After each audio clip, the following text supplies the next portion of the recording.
How did RD change your life? Yeah, there was such a big change. So like I told before, I was so I had my position in the Garde Républicaine in the military band, and I was a student in the conservatoire like any other student. And from one day to another, after winning this competition, yeah, my life changed. Yeah, 180 degrees. It was crazy. My phone rang every day for months and months to ask me if I could play this concert or this concert and concerti there and with this orchestra and this program, and it was like my dream came true. Because yeah, I studied clarinet, but I was always very much into the clarinet repertoire and concerti. So yeah, finally I get to play all these pieces that I know from so long ago by heart. Everything that I played with the CD in my bedroom, you know. And yeah, and I got into yeah in front of these orchestras, having yeah being so fulfilled. And at the same time, when the concert was over, I was coming back to Paris, and I was back to a student life, and also being a second clarinet in the Garde Républicaine. So it was very I really had a double life at the time. But it went well. It went actually so well that I stayed very naive about the job as being a soloist. So all concerts went very well because I was asked again and again. But at some point, we are just a clarinet player, and people they want what for as a young prize winner. Of course, you invited, but then you don't get so young anymore, and so you need all the machine and management behind you. And I was very naive; I didn't know all of this, so it went a bit away. But it's fine because I can say that I've been very naive until the very end, and people asked me to play because they wanted to hear me and not because of the business of the music. And still, this I'm very also kind of proud of it. And it went, yeah, I had really lot of opportunities, and I played a lot for quite some years. I feel blessed. I feel blessed. So really changed my life. How did you come to the Concertgebouw Orchestra?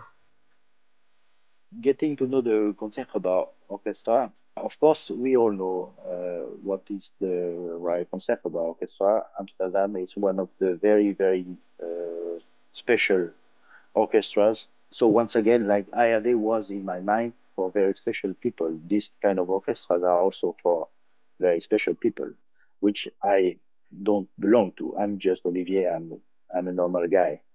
And so I always looked up on this kind of institution, orchestras, although I didn't, mm, uh, from reputation, although I was not so familiar with all the recordings and everything and what was going on. But in the sense, I was playing at the time with the Mahler Chamber Orchestra, where I had fantastic, really fantastic years of my life. I learned what it is to play in an orchestra, and I learned the repertoire also because, as I told before, I was very much into the clarinet soloistic repertoire. So I got to know all the Beethoven, Brahms, and repertoire for orchestra, which I was not even in my head. You know, it's like, of course, I've heard them, but I don't really know them. You will say Brahms one or Beethoven Seventh Symphony. I would say okay, you know, it feels very strange now to say this, but it was the truth. So every single symphony with Mahler Chamber was for me a first time, and I had the luxury and the luck to discover actually this repertoire there, because under the tutel of Claudio Abbado or Daniel Harding, there's not no better place actually to learn. And this orchestra was really magic. And I had a fantastic colleague that still plays there, Jan Bossir. It was very caring for me. He could hear immediately, like the rest of the orchestra, that I had absolutely no experience, and everything I did was wrong in the first place, because playing in an orchestra was, with such an orchestra, was new for me, of course. But he immediately felt also all the potential, and I was learning extremely fast. Maybe the first time was wrong, but the second time was right where it should be. And I remember after, so the position was open there, and they were considering, and I said I'm interested actually, and they raised just one question, said yeah, but it doesn't always seem to be very prepared, or not to know what to do at the beginning. And Jan said, yeah, but you all heard like me, like how it is the second time, and it still goes on and on. Yeah, so I said no comments. So I was very lucky to get the job with Minor Chamber, and it seems a bit far away from Concertgebouw, but you'll see the link. So Minor Chamber is a project orchestra, not based nowhere. So by project you fly, and you spend all the time of a project together, traveling together like a big family. So you're always on tour, and during one of these projects, I met a lovely Dutch girl, and that's how I end up in Amsterdam actually. Yeah, so we got together, and she was, and still is, part of Amsterdam Sinfonietta, which is string ensemble based in Amsterdam.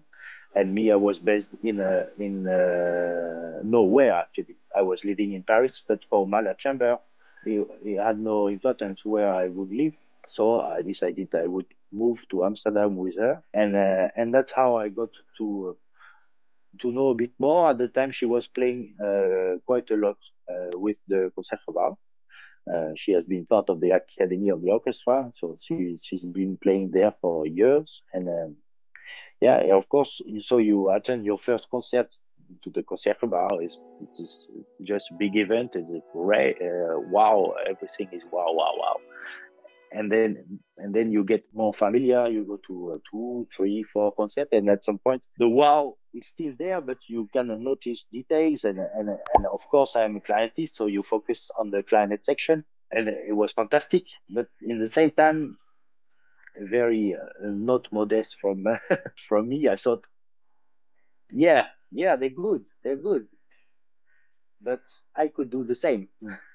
So it's not like they are untouchable anymore. So this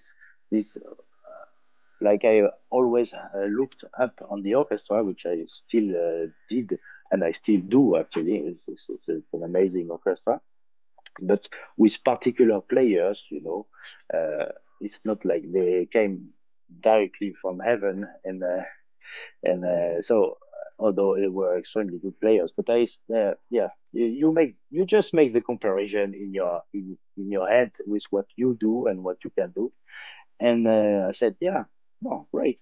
And actually, there was, I wanted to settle a bit more in the Netherlands, obviously. And at the time was a position with Rotterdam Phil.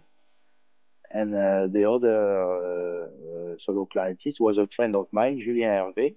And we studied together in the Conservatoire in Paris, in different classes. He was with Pascal Moraguet. And I told him, I know there's this position. I might be interested because I'm moving to the Netherlands, because I've met Diet, and I want to live in Amsterdam. And he said, "Oh, man, that's really fantastic." So I played for the audition, and I got the position. Started in August, and in January was the audition for the solo clarinet of the Concertgebouw, which I applied for. Actually, a few years before, there was also this position for the Concertgebouw I applied for, and I was invited. But at the time, I was still living in Paris, and it was still very abstract to me. It was from another world. So I didn't dare to go to the audition, actually, because I said, no, this is not for me. And if this one and this one and this one that I really had admiration for, they went on and didn't go even to the final, or didn't go to trial or anything. So I said, what am I going to do and play the audition if those people don't don't go until the end? So that's how I looked upon the orchestra at the time. And after getting to know each other, then this time, and I had my both feet in the Netherlands now, just with playing with Rotterdam Field and still with Malak Chamber. Everything was going well, so I was in a good phase, feeling very confident and relaxed because I had nothing to lose also because Mother Chamber was really my heart orchestra. I would have been happy my whole life playing there. But I was not really, it was for a more convenient purpose that I would settle in the Netherlands, but I was not really looking for a place to be fulfilled. This I had already.